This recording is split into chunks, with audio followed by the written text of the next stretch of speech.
The passive box hammy stretch is literally that. It's a passive stretch for your hamstrings. Now, it's not for me to say whether you need more passive flexibility or more active flexibility to become more flexible in your handstands. That's going to depend on, your individual capacity and context. But this is a variation that you can play with to try and get your hamstrings to open up a little bit more. So all you need is a box or some kind of elevated surface that you can put your foot on. So ideally, I like to have kind of a wall behind this box as well, so that when I place my foot up here, I go into a little bit more of a dorsiflex position as opposed to this. The reason why I like that is because then we get, the calf involved as well, and we get to work this entire posterior chain.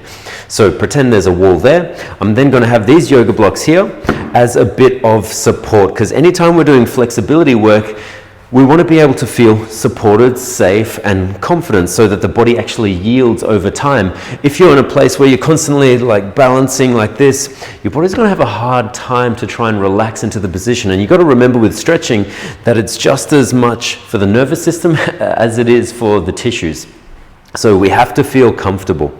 So I'm going to keep this leg locked out. Hands are going to be on the yoga blocks, and then to initiate the stretch, I'm going to begin at the hips. So I'm going to think of an anterior pelvic tilt or sticking my butt out while keeping the chest lifted still initially to hinge forward. And this is all I get. If I were to go any further, that's not wrong, but that movement is all coming from my upper back and spine.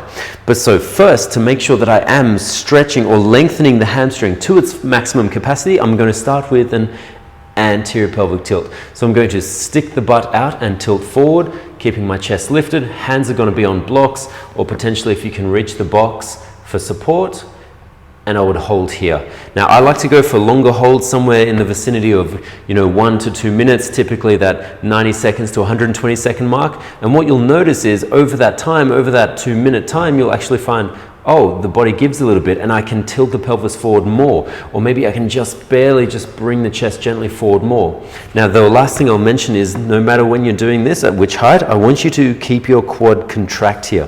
What that means is that you're going to have your leg fully locked out so we can really maximize or get deeper into the hamstring here. And as the body yields again, I might boom, let the hip tilt forward a little bit more. Now I've got the smaller box set up. Say that's impossible for you and you can barely even get there, and when you do, you're like this height is then not applicable for you. You're going to be potentially working a smaller height, which would be something like this. I have clients that work on this height and this is where they're at, and that's cool too. Even here, some people might not be able to tilt, but wherever you are, the main thing is quad squeezed, toe up, anterior pelvic tilt, find some support, and allow your body to melt and sink into the stretch over time.